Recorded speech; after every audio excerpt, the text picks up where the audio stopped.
இனிய தமிழ் பேசும் அன்பர்கள் அனைவருக்கும் வணக்கம். இந்த பதிவில் நாம் மேஷம், சிம்மம், கும்பம் ஆகிய ராசிகளுக்கு பரிகார ஸ்தலமாக விளங்கும் வாஞ்சிநாதர் திருக்கோவில் பற்றி தெரிந்து கொள்வோம். ஸ்ரீவாஞ்சியம் திருக்கோவில் சோழ, பாண்டிய, நாயக்க அரசர்களால் வணங்கி போற்றப்பட்ட இந்த திருக்கோவில் அப்பர், சுந்தரர், சம்பந்தர் மற்றும் அருணகிரிநாதர் ஆகியோரால் பாடல் பெற்ற ஸ்தலங்களில் 133வது திருத்தலமாக ஸ்ரீவாஞ்சிநாதர் திருக்கோவில் விளங்குகிறது. காசிக்கு சமமாக கருதப்படும் 6 சிவன் கோயில்களில் ஒன்றாகும். பிரம்மன், திருமால், சூரிய பகவான், தேவர்கள் உள்ளிட்டோர் சிவன் அருள் பெற்ற ஸ்தலம். ஸ்ரீயை வாஞ்சித்து திருமால் தவம் இருந்ததால் ஸ்ரீவாஞ்சியம் என பெயர் பெற்றது. 1100 வருடம் பழமை வாய்ந்த இந்த திருக்கோவில் 850ஆம் ஆண்டில் இராஜேந்திர சோழனால் கட்டப்பட்டதாகும். இக்கோயிலில் யமனிற்கு தனிச் சந்நிதி உள்ளது. இறப்பு மற்றும் மனிதர்களின் பாவ புண்ணியங்களை பரிசீலிக்கும் ஸ்தலத்தின் க்ஷேத்திர பாலகனாக யமபெருமான் விளங்குவது மிக சிறப்பான விஷயம்.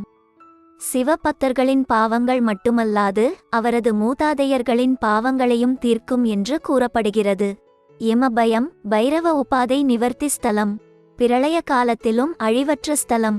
பக்தர்கள் புனித தீர்த்தமான குப்த கங்கையில் நீராடி கங்கை கரை விநாயகரை தரிசித்து பின்னர் சேத்திர பாலகர் ஸ்ரீ யமதர்மாவை வழிபட வேண்டும்.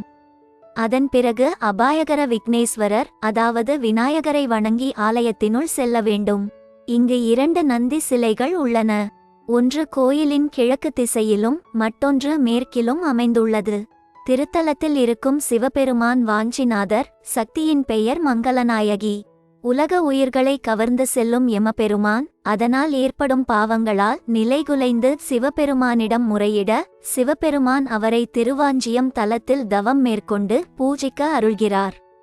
அதன்படியே யமபெருமான் திருவாஞ்சியத்தில் கடும் தவம் புரிந்து தனது பாவங்களை அழித்து சிவபெருமானின் அருள் பெற்றார். இதனால் இத்திருத்தலத்தில் க்ஷேத்திர பாலகனாக அருளும் யமபெருமானை வணங்கிய பின்னரே சிவபெருமானை வணங்க செல்கின்றனர். இங்கு வழிபட்டு செல்லும் பக்தர்களுக்கு மறுபிறப்பை இல்லாமல் செய்து அமைதியான இறுதிகால முக்தியை யமபெருமான் வழங்குவார் என்பது ஐதீகம். யமதர்மர் யோக நிலையில் அருள் பாலிப்பதால் இவரை வணங்குபவர்களுக்கு மரண பயம் நீங்கும். பக்தர்கள் தங்களது வயதிற்கு ஏற்ப நெய் விளக்கு ஏற்றி யமதர்மரை வணங்க வேண்டும். இதனால் ஆயுள் விருத்தி உண்டாகும். இந்த கோவிலில் ஆயுஷ் ஹோமம் செய்தால் நீண்ட ஆயுள் பெறலாம். மகம், பூரம், சதயம், பரணி நட்சத்திரத்தில் பிறந்தவர்களும் மேஷம், சிம்மம், கும்ப ராசி, கும்ப லக்னத்தில் பிறந்தவர்கள் தங்கள் தோஷங்கள் நீங்க பரிகார வழிபாடு செய்யலாம். பதவி இழந்தவர்கள், பணி மாற்றம் விரும்புபவர்கள், பிரிந்த தம்பதியினர் ஒன்று சேர கார்த்திகை ஞாயிற்றுக்கிழமைகளில் குப்த கங்கையில் நீராடி குறை நிவர்த்தி பெறலாம். குப்த கங்கை தற்போது முனி தீர்த்தம் என்றும் அழைக்கப்படுகிறது. மாசி மகத்தன்று இத்தீர்த்தத்தில் தீர்த்தவாரி நடைபெறுகிறது.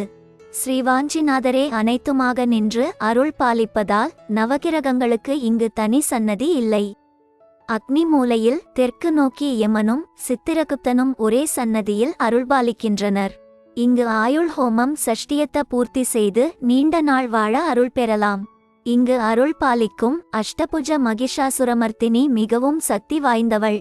பிரம்மாண்ட நாயகியாக காட்சி தரும் மகிஷாசுரமர்த்தினியே துர்க்கையின் சொரூபமாக இங்கு இருக்கிறாள். அதனால் துர்க்கைக்கு தனி சன்னதி இல்லை. ராகுவும் கேதுவும் ஒரே வடிவில் இருப்பதை இந்த கோவிலில் மட்டுமே காண முடியும். ஸ்ரீவாஞ்சியத்தில் யம தீர்த்தம் மற்றும் குப்த கங்கை கோவில் தீர்த்தங்களாக உள்ளது. கங்கையை விட இங்குள்ள குப்தா கங்கை தீர்த்தம் மிகவும் புனிதமானதாக கருதப்படுகிறது. ஆத்மாக்களுக்கு வாஞ்சிநாதர் மோட்சத்தை அளிப்பதால் இந்த இடத்தில் மரணம் புனிதமாகவும் காசிக்கு சமமாகவும் கருதப்படுகிறது. இந்த கிராமத்தில் மரணம் ஏற்படும் போது வஞ்சிநாதர் கோயில் மூடப்படாமல் திறந்திருக்கும். இந்த கோயில் சூரிய மற்றும் சந்திர கிரகணத்தின் போது கூட திறந்திருக்கும்.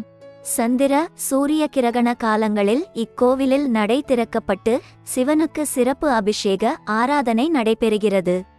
கார்த்திகை மாத ஞாயிற்றுக்கிழமைகளில் குப்த கங்கையில் தீர்த்தவாரி விழா நடைபெறுகிறது. இது 10 நாள் உற்சவமாகவும் மாத கடைசியில் தேரோட்டமும் நடைபெறுகிறது. ராகு மற்றும் கேது பகவான் சந்நிதிகள் வாஞ்சிநாதர் கோயிலில் உள்ளன. ஸ்ரீவாஞ்சியம் சனி பகவானின் பரிகார தலமாகவும் உள்ளது. ஸ்ரீவாஞ்சியம், குடவாசல் மற்றும் நன்னிலம் ஆகிய ஊர்களுக்கு இடையில் அமைந்துள்ளது.